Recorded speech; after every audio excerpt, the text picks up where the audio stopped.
Hello everyone, आज हम home science के कुछ ऐसे इंपॉर्टेंट क्वेश्चंस करेंगे 10th क्लास के लिए जो पिछले जितने भी ईयर्स हैं उनमें देखे गए हैं। ये जो क्वेश्चंस है वो बहुत इंपॉर्टेंट है, मोस्ट इंपॉर्टेंट, जो आपको आने वाले जो आपके एग्जाम है अक्टूबर वाले, इसमें से कुछ ना कुछ क्वेश्चंस आपको देखने को मिलेंगे। तो आप इन क्वेश्चंस को अच्छे से फोकस करेंगे, इन पर ध्यान देंगे कि कैसे सॉल्व हुए हैं और इनके आंसर्स क्या और इनको समझेंगे। ठीक है, तो हमारा फर्स्ट क्वेश्चन क्या है, गुड़ का अच्छा स्रोत क्या है। गुड़ आप सभी जानते हैं, ठीक है, जो चीनी का बना होता है गुड़, उसका अच्छा स्रोत क्या है। जो गुड़ है उससे हमें क्या प्राप्त होता है, क्या जो चीज़ है जो गुड़ हमें देती है, कैल्शियम, लोह तत्व, प्रोटीन या वसा। तो जो ऊर्जा होता है उसे क्या मिलता है, हमें लोह तत्व मिलता है, आयरन मिलता है। तो ठीक है, तो क्या आंसर हो गया इसका हमारा, ऊर्जा। गुड़ हमें क्या प्रदान करती है, ऊर्जा। नेक्स्ट क्वेश्चन है हमारा,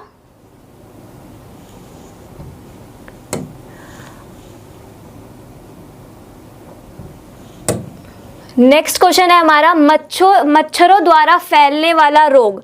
मतलब कौन से ऐसे रोग हैं जो मच्छरों के द्वारा फैलते हैं। जैसे हम सभी जानते हैं कि मच्छर से कौन कौन सी बीमारी होती है, टीवी में एड्स देखते हैं कि कौन कौन सी प्रिकॉशंस हमको लेनी चाहिए ताकि हमें मच्छर ना काटें। तो क्या है यहाँ पे, मच्छर से कौन से रोग होते हैं, सर्दी, निमोनिया, हैजा या डेंगू। देखो सर्दी जो है ये कॉमन बीमारी है, जरूरी नहीं कि मच्छर काटने से हो जाए, है ना। सर्दी तो कुछ ठंडा खाने से या फिर कोई ऐसी चीज खाने से हो जाती है सर्दी। तो क्या है, मच्छर के द्वारा जो रोग फैलता है वो कौन सा होता है, डेंगू।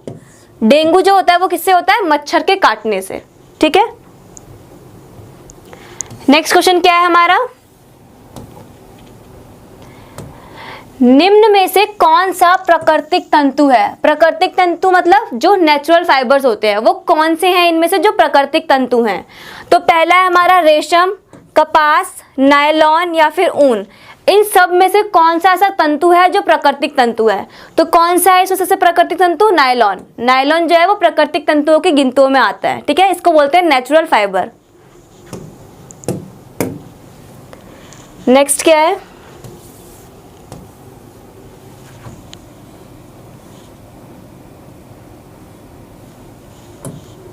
नेक्स्ट क्वेश्चन है हमारा, अगर रसोई घर में सिलेंडर से गैस का रिसाव हो रहा हो तो तुरंत क्या करें।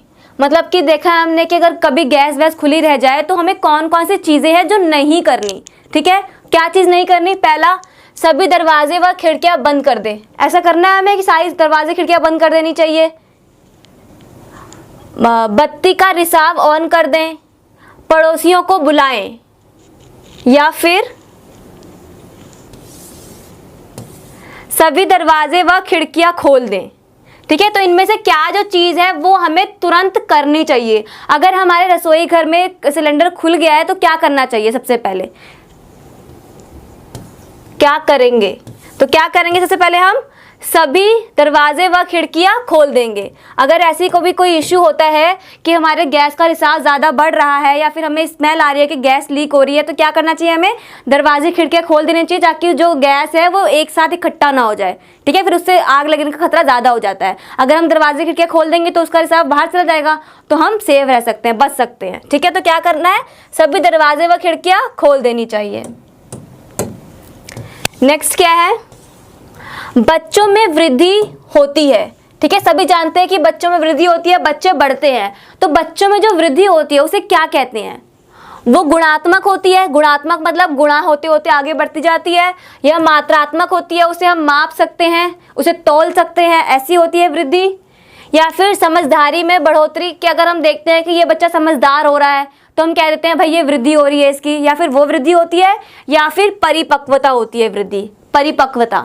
तो क्या आंसर है, परिपक्वता, कि जब किसी के अंदर एक मैच्योरिटी देखने लग जाती है कि हाँ भाई ये वाले काम कर सकता है, ये जिम्मेदारी उठा सकता है, तो क्या है, उसमें बढ़ोतरी हो रही है, वृद्धि हो रही है, वो बालक है, जो व्यक्ति है वो बड़ा हो रहा है।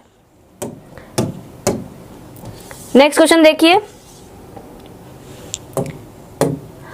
खनिज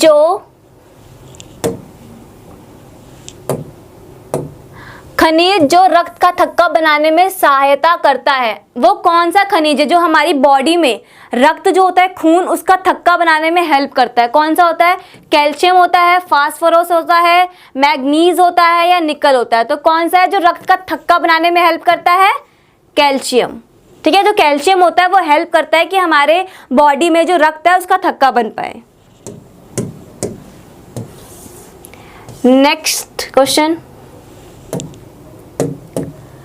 टीका जो टीबी रोग से हमारी रक्षा करता है वो कौन सा टीका है जो लगवाते हैं ताकि जो टीबी है वो ना हो सके। ट्यूबरक्लोसिस जानते हैं ना, टीबी, वो वाली बीमारी कि वो ना हो सके। क्या चीज करनी चाहिए हमें इन सभी ऑप्शंस में से? तो क्या करना चाहिए हमें? बीसीजी का टीका लगवाना चाहिए ताकि जो हमें टीबी की बीमारी, टीबी नामक जो खतरनाक बीमारी है वो ना हो सके, हम उससे बच सके। तो क्या करना है हमें? टीबीसी का इंजेक्शन लगवाना है। ठीक है।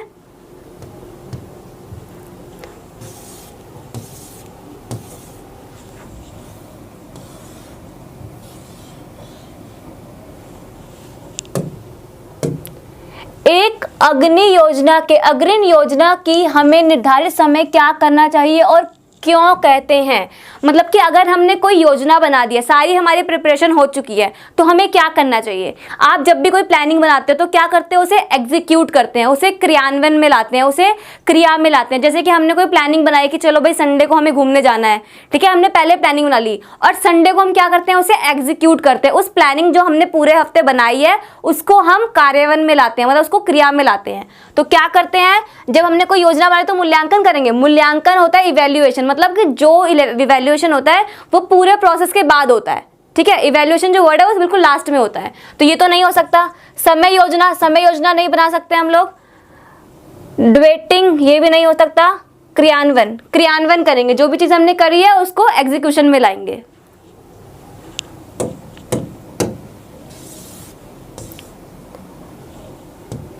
नेक्स्ट क्वेश्चन अब हमारा है, जो भी हमने अभी तक 8 क्वेश्चन करे ये हमारे 1 मार्क के क्वेश्चन थे, जिसमें हमें एक जो है ऑब्जेक्टिव बेस्ड क्वेश्चन थे जो हमें एक आंसर सुनना था। ऑब्जेक्टिव बेस्ड मतलब उसमें एक ही आंसर होता है जो राइट होता है। ठीक है। अब हम करेंगे जो 2 मार्क्स के आपके क्वेश्चन आएंगे होम साइंस के लिए। ठीक है।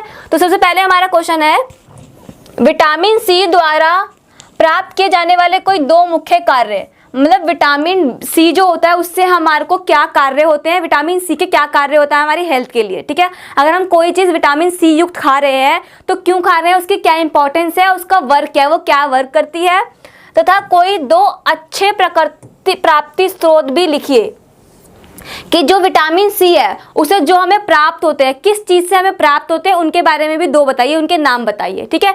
तो सबसे पहले क्या है? 2 कार्य हमें बताना पड़ेगा कि वो कार्य क्या करते हैं। तो 2 कार्य क्या है?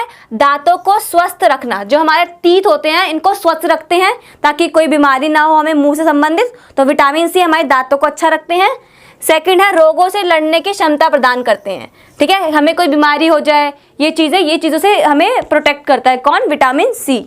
ठीक है। और स्रोत क्या है विटामिन सी के? विटामिन सी जो होता है वो हमें किससे प्राप्त होता है? जो खट्टे फल होते हैं। ठीक है। जो खट्टे फल होंगे उससे हमें क्या मिलेगा? Vitamin C. तो खट्टे कौन से हो गए? आंवला, संतरा। ठीक है। ये चीजें क्या होती है? खट्टी, जो हमें क्या देती है? Vitamin C. आंवला, संतरा या फिर अमरूद भी जो है हमें विटामिन सी देता है। नेक्स्ट हमारा क्वेश्चन है 10th, हमें अर्धवस्त्र स्रोत क्यों पहनने चाहिए? मतलब हमें जो हम वस्त्र पहनते हैं अंडरगारमेंट्स, उसे हमें सूती क्यों पहनना चाहिए? जो भी हम अंदर कपड़े पहनते हैं अपने, उन्हें सूती क्यों पहनना चाहिए? क्या रीज़न है कि जो हम अंडरगारमेंट्स पहनते हैं वो सूती पहनते हैं? ठीक है। तो सबसे पहले क्या है, हमें अधोवस्त्र सूती इसलिए होने चाहिए क्योंकि सूती वस्त्र पहनने में शरीर के लिए आरामदायक होते हैं। जो शरीर है उसको रिलैक्स फील कराते हैं, आराम फील कराते हैं। कौन से कपड़े? सूती, क्योंकि वो मुलायम होते हैं, पसीने को भी सोख लेता है सूती कपड़ा इजीली, तो वो क्या कहते हैं? हमारे शरीर को आराम देते हैं तथा ये शरीर से पसीने को सोख लेते हैं। जैसे मैंने अभी बताया, पसीने को सोख लेते हैं, हमारे शरीर का ताप कम रहता है और यह वाष्पीकरण का अच्छा स्रोत है। ठीक है। हमारा जो शरीर का ताप होता है वो कम होता है जब हम सूती कपड़े पहनते हैं, तो उससे जो हमारे जो भी पसीना चीज़ें आती हैं, कोई भी चीज़ आती है, तो वाष्पीकरण का स्रोत बन जाता है। ठीक है। इसलिए हम क्या पहनते हैं? सूती वस्त्र पहनते हैं। नेक्स्ट क्या है, सूती वस्त्र बहुत हल्के होते हैं। आप सभी ने देखा होगा, जब सूती वस्त्र देखे आप लोगों ने पहने होंगे, तो सूती वस्त्र बहुत हल्का होता है, बहुत लाइट वेट होता है उसका, जिससे कि शरीर के अंदर हवा आसानी से प्रवेश कर सकती है। ठीक है। बहुत हल्का होता है और सूती का कपड़ा जो होता है ना वो छिद्रनुमा होता है, उसमें छोटे छोटे होल्स होते हैं ताकि उसमें जो हवा होती है, वायु, उसका आदान प्रदान इजीली हो जाता है। ठीक है, और क्या होता है, इसमें आसानी से हवा भी प्रवेश हो जाती है। इसी कारण शरीर में पसीने के द्वारा होने वाले फंगल इन्फेक्शन का भी डर नहीं रहता। शरीर में जैसे आपने देखा फंगल इन्फेक्शन हो जाते हैं, कभी कभी हमें पता है रैशेज हो जाते हैं फेस पे या फिर कहीं बॉडी पे रेड रेड हो जाता है। तो अगर वो चीज़ें, अगर हम अंडर गारमेंट जो हैं वो सूती कपड़े के पहनेंगे तो ऐसी कोई भी जो इश्यूज़ है बॉडी रिलेटेड जो होती है एनर्जी, वो चीज़ें होती है एलर्जी वगैरह, वो चीज़ें नहीं होंगी। ठीक है, नेक्स्ट क्वेश्चन क्या है हमारा,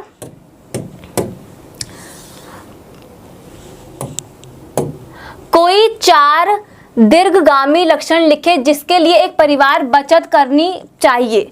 मतलब ऐसे कौन कौन से लॉन्ग लास्टिंग प्लान्स होते हैं जिसके लिए हमें प्लानिंग करनी चाहिए, हमें जो बचत है वो करनी चाहिए।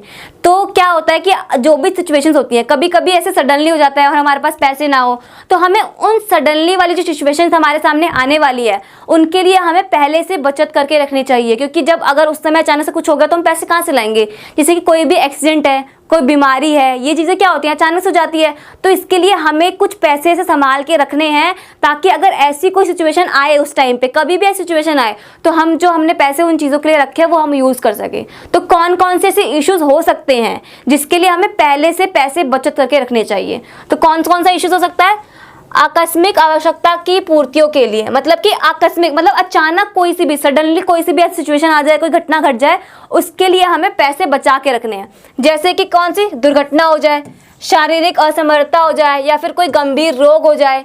ठीक है, ये सभी चीज़ें कौन सी थी, आकस्मिक, अचानक हो जाती है, हमें नहीं पता, कोई प्लानिंग नहीं होती इनकी, अपने आप हो जाती है, बीमार पड़ना, एक्सीडेंट होना, ये चीज़ें।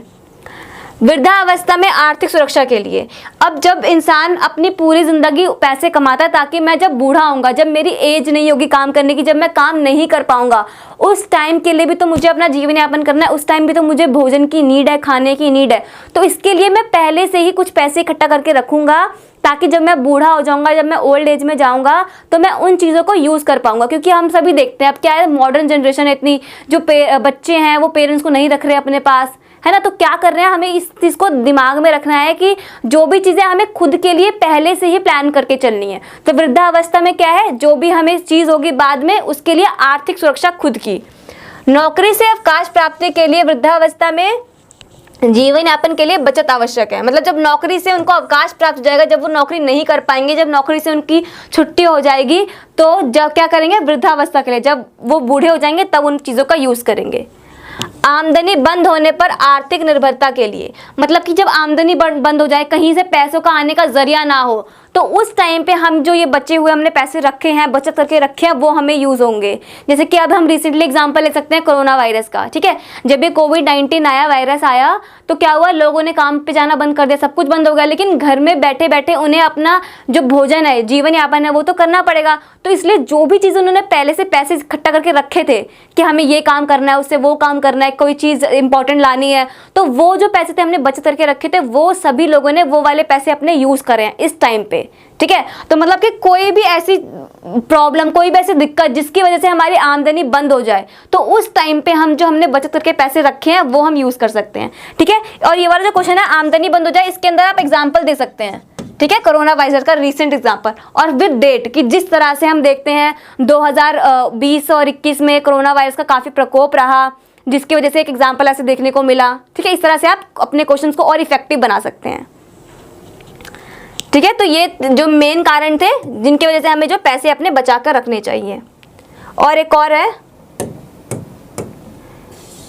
बच्चों की उच्च शिक्षा के प्रबंधन के लिए, कि मतलब बच्चे हैं उनके भविष्य के लिए उच्च, जब वो शिक्षा आगे प्राप्त करेंगे, देखा आपने कॉलेज जाना है, जब 12th पास कर ली तो कॉलेज जाना है, एडमिशन की फीस भरनी है, तो इन सभी चीज़ों के लिए हम पैसे इकट्ठा करके रखेंगे ताकि उस टाइम पे हमारा कोई भी किसी भी तरीका का कोई नुकसान ना हो। बच्चे अगर स्कूल जा रहे हैं तो उनका ड्रॉप आउट ना हो, क्योंकि एक साल, एक महीना मैटर करता है स्टूडेंट्स के लिए। ठीक है, तो अगर हम वो पैसे बचा के रखेंगे तो आगे हम उसे यूज़ कर पाएंगे, है ना। नेक्स्ट क्वेश्चन है हमारा,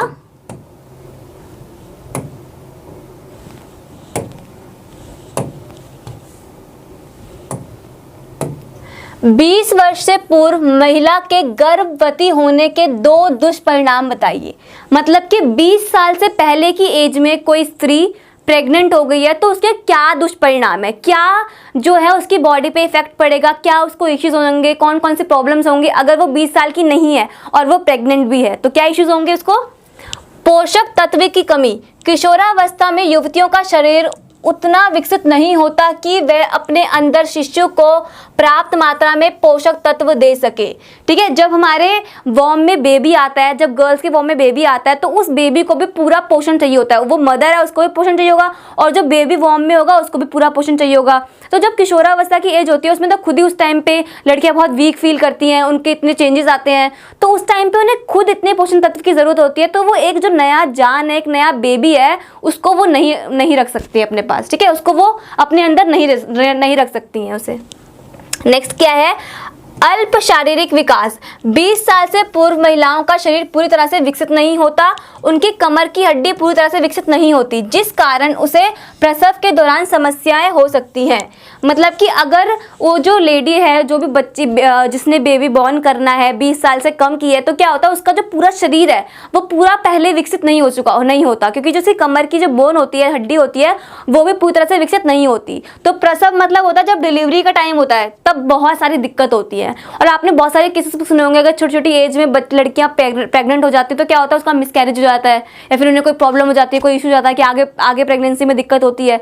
तो ये सारी जो इश्यूज हैं ये हो जाती हैं अगर हम पूरे डेवलप नहीं है, पूरा हमारा जो फिजिकल डेवलपमेंट है वो नहीं हुआ है और हम प्रेग्नेंट होते हैं, तो ये सारी इश्यूज हमें हो सकते हैं। तो हमें ये चीज़ों का ध्यान रखना है।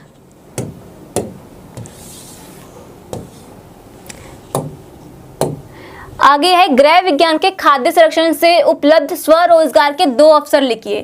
मतलब कि गृह विज्ञान से संबंधित हमें 2 ऐसे अवसर लिखने हैं। स्वरोजगार मतलब सेल्फ एम्प्लॉयमेंट। कौन से ऐसे सेल्फ एम्प्लॉयमेंट हम कर सकते हैं, किसके एरिया में, खाद्य संरक्षण के, मतलब खाने पीने से संबंधित एरिया में हम कौन कौन सी सेल्फ एम्प्लॉयमेंट कर सकते हैं।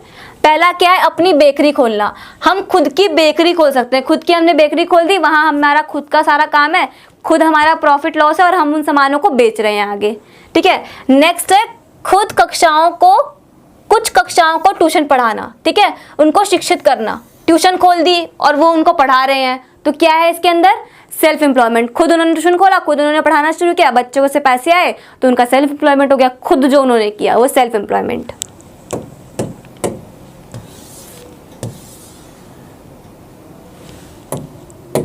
नेक्स्ट क्वेश्चन है, अपने दादा दादी को भाप से पके खाने को ग्रहण करने के लिए 2 लाभ बताइए। अब आपको पता है घर में जितने अलग अलग एज के लोग रहते हैं, अगर आपके घर में दादा दादी या ओल्ड एज के पर्सन है तो उन्हें आप कैसे कन्वेंस करेंगे कि आपको भाप से पका हुआ भोजन खाना है। क्या क्या उन्हें बताएंगे कि दादा दादी ये फायदे हैं अगर आप ऐसे खाएंगे तो क्या क्या फायदे जो आप उन्हें बताएंगे, उन्हें कन्वेंस करेंगे कि आपको इस तरह का खाना खाना है। तो क्या करेंगे, उन्हें बताएंगे कि हम पाचन तंत्र के लिए लाभदायक है। देखो आप जानते हैं कि जब ओल्ड एज आ जाती है जो हमारी इम्यूनिटी होती है वो बहुत वीक हो जाती है। ठीक है, जो हमारा पाचन तंत्र है वो सही तरीके से वर्क नहीं करता, तो उस टाइम पे हमें ऐसे भोजन खाने हैं, ऐसी चीज़ें खानी है जो जल्दी से जल्दी डाइजेस्ट हो सके। ठीक है, जल्दी जल्दी से उनका आमाशय में जो है पाचन हो सके। तो क्या है, भाप द्वारा पका खाना हल्का तथा सुपाच्य होता है, मतलब हल्का होता है और पचने में भी ईजी होता है, जिस कारण इसे पचने में अधिक कठिनाई नहीं होती। यह आसानी से चब भी जाता है, इसी कारण वृद्धावस्था में हमें भाप से पका खाना खाना चाहिए। ठीक है, क्यों खाना, क्योंकि इस टाइम पे क्या होता है, खाना जल्दी पच भी जाता है अगर हम भाप वाला खाएंगे, और वो सेहत के लिए भी अच्छा होता है और हल्का भी होता है। नेक्स्ट है अधिक पौष्टिक। अगर हम भाप वाला खाना खाएंगे तो वो अधिक पौष्टिक होता है, उसमें पोषण की मात्रा जो होती है वो अधिक होती है। भाप द्वारा पका खाना अधिक पौष्टिक होता है क्योंकि भाप द्वारा पका खाना जला नहीं है और इसका पोषण तत्व नष्ट भी नहीं हुए हैं। ठीक है, जब खाना जल जाता है तो पोषक तत्व उसके नष्ट हो जाते हैं। यह वृद्धि के लिए लाभदायक होता है, वृद्धों के लिए, मतलब जो बूढ़े इंसान होते हैं, ओल्ड एज पीपल, उनके लिए ये अच्छा भी होता है।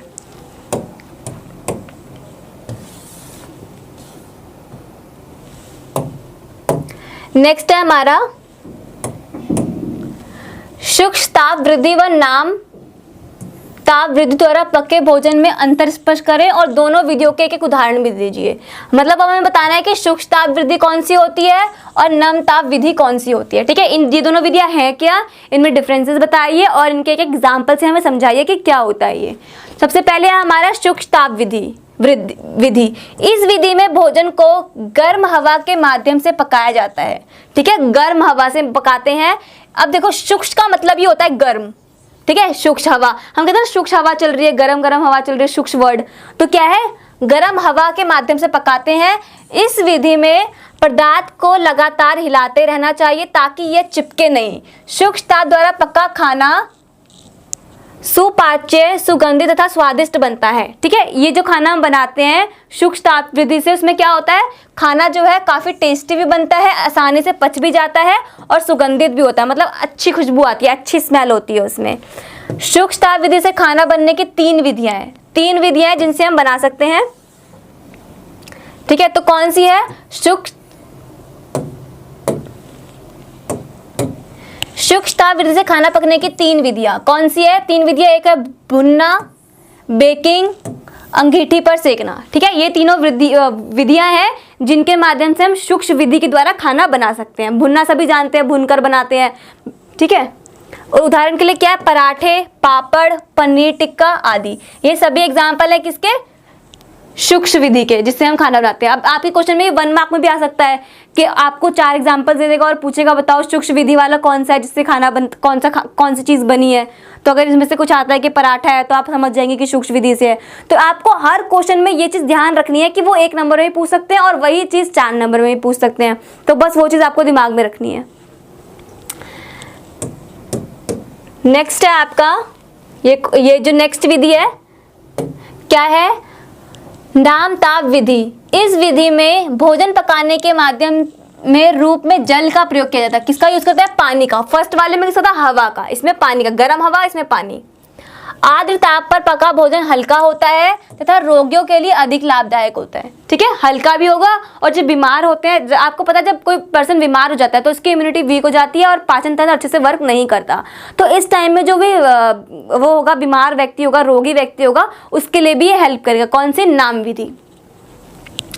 इस विधि में भोजन कम ताप पर बनाया जाता है। ठीक है, बिल्कुल कम ताप पे, स्लो गैस स्लो करके बनाते, एकदम स्पीड में नहीं बनाते, थोड़ा कम कर देते हैं ताकि वो जो खाना है सही से पक जाए। और इसमें कौन सी एग्जाम्पल कौन सा है इसका, उबालना,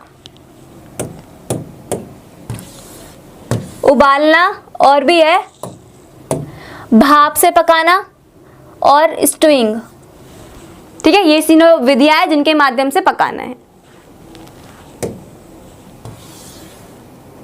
और क्या एग्जाम्पल है इसका, आलू उबालना, अंडे उबालना, दाल पकाना आदि। ठीक है, ये उबालते हैं ना, आलू उबाल के खाते हैं और अंडे भी उबाल के खाते हैं। तो ये चीज़ें क्या होगी किसकी, नाम विधि की। नेक्स्ट है हमारा संतुलित आहार की परिभाषा लिखिए। अब देखिए, अब संतुलित आहार है, अगर पेपर में आ जाए और आपको ना पता हो तो आप क्या करेंगे, आप एक वर्ड जो इसमें वर्ड दिया है इस वर्ड से समझिए। संतुलित मतलब क्या होता है, बैलेंस्ड, और आहार मतलब खाना। ऐसा कोई भी भोजन जो संतुलित हो, जिसके अंदर सभी प्रकार के पोषक तत्व हो, कैल्शियम हो, वसा हो, प्रोटीन हो, सभी चीज़ें प्रचुर मात्रा में प्राप्त हो, तो वो होता है हमारा संतुलित आहार। मतलब जिसके अंदर किसी भी तरह की कोई कमी ना हो, वो प्रॉपर हो, बिल्कुल सही खाना। ठीक है, तो वो होता है हमारा संतुलित आहार। देखते हैं इसमें क्या लिखा है। संतुलित आहार उसे कहते हैं जो शरीर को भरपूर मात्रा में पोषक तत्व दे। जैसे मैंने बताया, कैल्शियम, वसा, प्रोटीन, ठीक है, आयरन, ये सभी चीज़ें उसे उसमें प्रचुर मात्रा में हो और हमारे शरीर को वो पोषक तत्व प्रदान करे।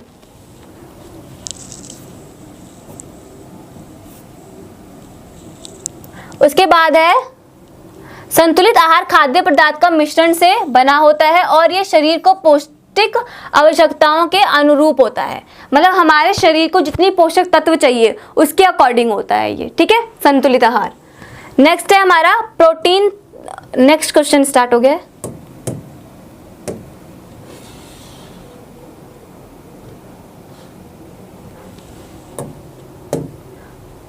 प्रोटीन तंतु के 2 उदाहरण दीजिए। ये नेक्स्ट क्वेश्चन है हमारा कि जो प्रोटीन तंतु होती है वो कौन सी होती है और उनके 2 एग्जाम्पल बताइए कि वो क्या क्या होते हैं।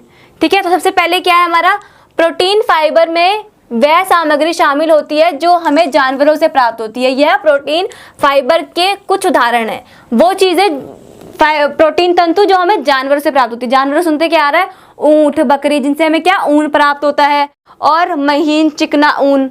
ठीक है, ये चीज़ें जो हमें किससे प्राप्त होती है, फाइबर से। फाइबर्स होते हैं जो हमें जंतु से प्राप्त होती हैं। तो क्या कहते हैं इन्हें? प्राकृतिक तंतु।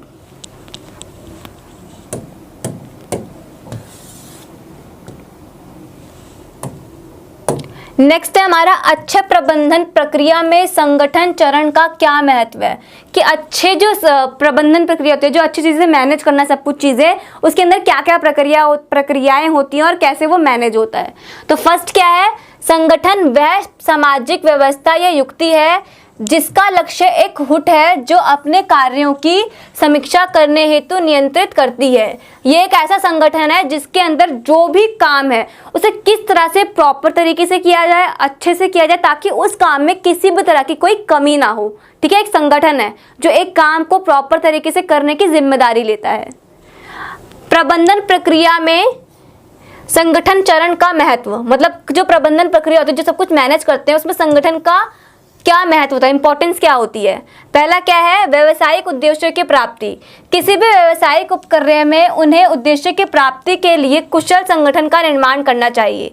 कि अगर हमें कोई व्यवसाय करना है, कोई चीज़ करनी है, तो उसके लिए पहले हमारे पास जितने मेंबर्स होते हैं उस वर्क को करने के लिए, वो बिल्कुल परफेक्ट होनी चाहिए, वो A1 होंगे, तो जितना भी हमारा काम है वो सब अच्छा और परफेक्ट होगा। तो क्या है? कुशल संगठन का होना बहुत ज़रूरी है। सेकेंड हमारा पॉइंट है समन्वय में सुविधा।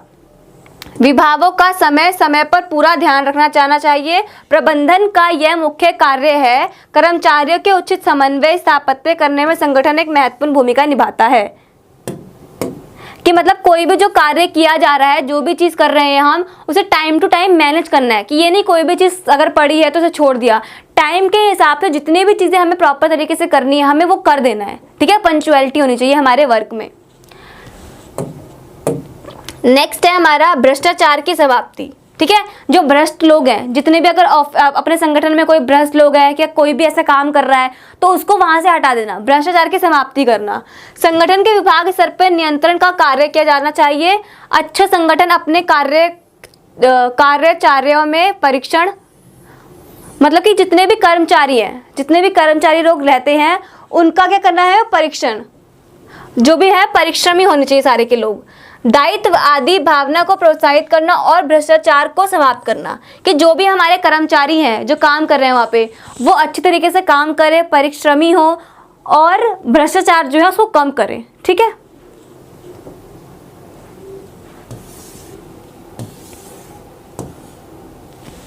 नेक्स्ट हमारा क्वेश्चन है 18th। निषेचन की प्रक्रिया से आप क्या समझते हैं? निषेचन अंडे को क्या कहा जाता है? निषेचित अंडे को क्या कहा जाता है?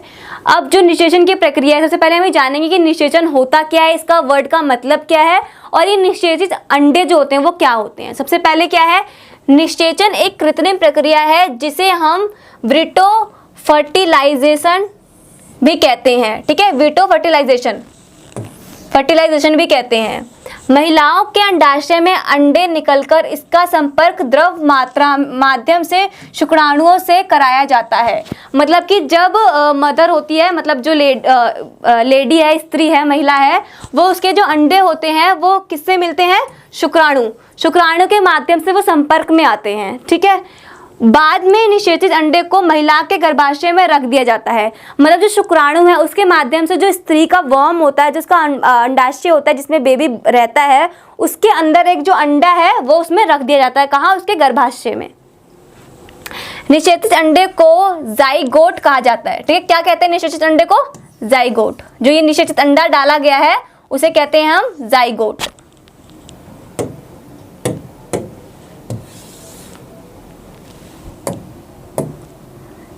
हम अपने बुजुर्गों के प्रति आदर कैसे व्यक्त करते हैं? जो हमारे घर में बड़े बुजुर्ग होते हैं उनके प्रति हम कैसे उनको सम्मान देते हैं, कैसे हम उनको अच्छा फील कराते हैं। ठीक है, कैसे हम क्या करते हैं? तो क्या है? सम्मान देना। जो हमारे घर में बड़े बुजुर्ग लोग हैं उनको हम किस तरह से सम्मान देते हैं? उनकी बातें मानकर। ठीक है, क्यों? क्योंकि उन्होंने पूरी जिंदगी क्या करा है? हम लोगों के लिए काम किया। तो हमारा फर्ज बनता है कि जो भी हमारे घर में बड़े बुजुर्ग हैं हमें उनका सम्मान करना चाहिए, उनका आदर करना चाहिए। नेक्स्ट है प्रेम भाव से बोलना। जो भी हमारे घर में बड़े बुजुर्ग हैं हमें उनका सम्मान करना है, उनसे अच्छे से बात करना है, रूडली बिहेव नहीं करना कि क्या है आप तो ऐसे बोलते हो। और घर में आपने कभी कभी देखा होगा कि दादा दादी को हम लोग क्या बूढ़ा बूढ़ी करके बोल देते हैं कि यार बूढ़ा है बूढ़ी है ऐसे है, तो क्या है हमें ऐसे नहीं करना है, हमें उससे प्यार से बात करनी है, प्रेम से रहना है, उनसे पूछना है कि आपको क्या चाहिए, क्या आपको लेना है, तो ठीक है उनसे ऐसे प्यार से बात करनी है।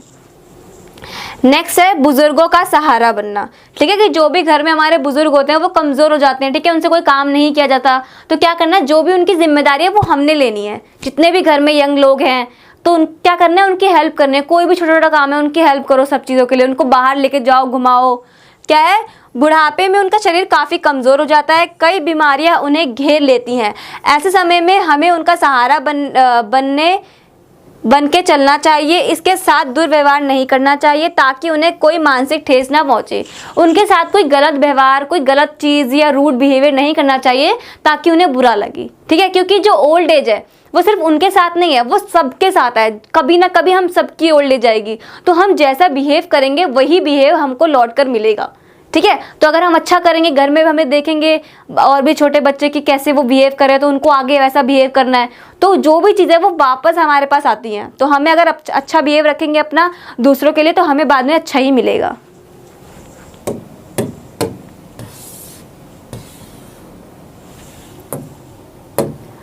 एक नवजात का जन्म पर 3 किलो भार था। ठीक है, जब बच्चा पैदा हुआ, जब वो हाथ में आया, जब बॉर्न होकर, तो कितना था, वो 3 किलोग्राम का था।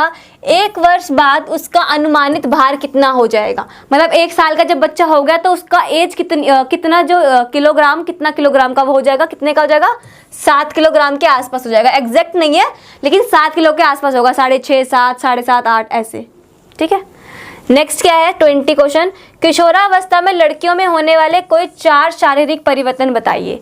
अब देखिए, अब जो हम अभी 10th क्लास में आप सभी हैं, आप सभी टीन एज में चल रहे होंगे, सब किशोरावस्था में होंगे, तो इस टाइम पे कौन कौन से चेंजेस है ये आपको खुद पता है। आपको खुद पता है, अपनी बॉडी को सबसे अच्छे तरीके से पर्सन अपनी बॉडी को खुद जानता है किसी और के अलावा। तो आप खुद देख रहे हैं अपनी बॉडी में कि क्या क्या चेंजेस आ रहे हैं, क्या हो रहा है, क्या बदल रहा है मेरे शरीर में। ठीक है, तो वो जो भी चेंजेस आपकी बॉडी में आ रहे हैं वो आप यहाँ इस आंसर में लिख सकते हैं। ठीक है, देखेंगे हमने क्या लिखा है।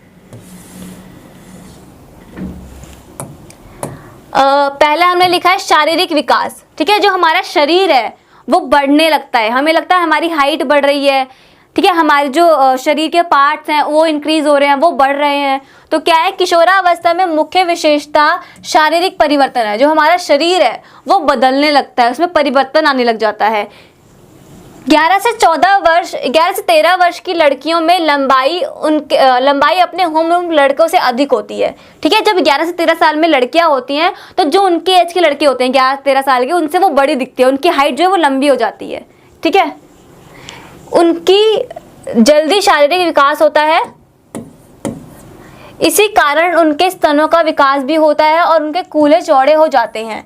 ठीक है, जब वो बड़ी होती है तो उनके जो स्तन होते हैं वो भी बड़े होने लग जाते हैं, स्तनों का विकास होता है, और जो कूल्हे होते हैं वो भी बड़े होने लग जाते हैं, यानी कि हिप्स। लैंगिक परिवर्तन, किशोरावस्था में किशोरियों के जननांगों का विकास होता है, इसके परिणाम स्वरूप उनकी प्रजनन शक्ति बढ़ती है। ठीक है, ये जो टाइम पीरियड होता है टीनेज वाला, इसके अंदर वो खुद को इस तरह से डेवलप कर रही होती है, इस तरह से उनमें चेंजेस आ रहे होते हैं ताकि वो अपने अंदर एक नई जान को विकसित कर सके, वो प्रेग्नेंट हो सके, एक नया न्यूबॉर्न बेबी जो उसको जन्म दे सके। तो क्या है, उस समय वो प्रजनन शक्ति उसमें प्रजनन शक्ति जो है वो विकसित होने लग जाती है। ठीक है, तभी मैंने आपको क्वेश्चन करवाया था, क्या था उसमें कि 20 साल से कम की जो लड़कियां होती हैं उन्हें प्रेग्नेंट नहीं होना चाहिए, क्या क्या इश्यूज हो जाते हैं। तो क्योंकि उस टाइम पे वो तैयार हो रही होती है उस प्रेगनेंसी के लिए, अगर उस टाइम पे वो प्रेग्नेंट हो जाएंगे तो बहुत सारे इश्यूज हो जाएंगे। इसलिए क्या है, जब वो पूरी तरह से तैयार हो जाए 20 साल के बाद, तो प्रेगनेंसी करना फिर भी ठीक है।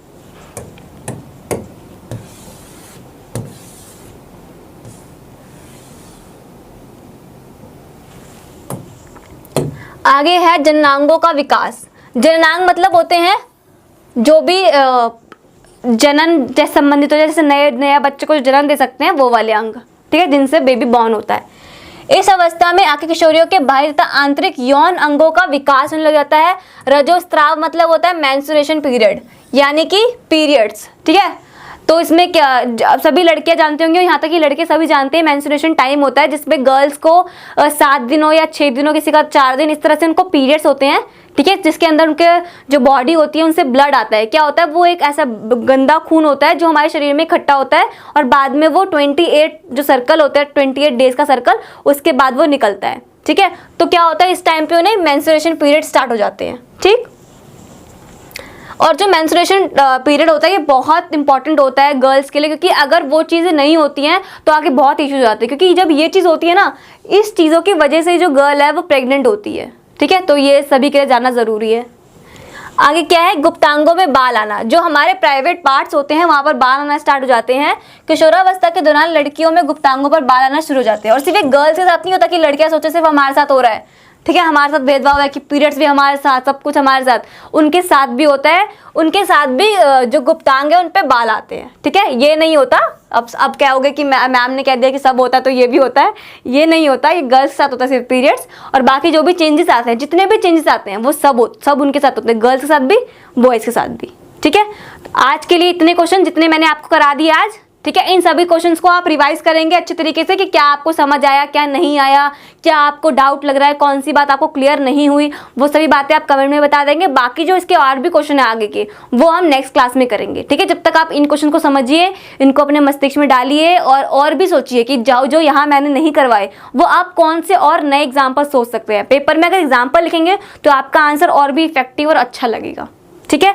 और बाकी आपको कोई भी डाउट हो, कोई भी ऑनलाइन क्लास का सीन हो, कोई भी क्लास लेनी हो, तो सब कुछ आपको डिस्क्रिप्शन में मिल जाएगा, वहाँ जाइए और चेक कीजिए, ठीक है। Thank you.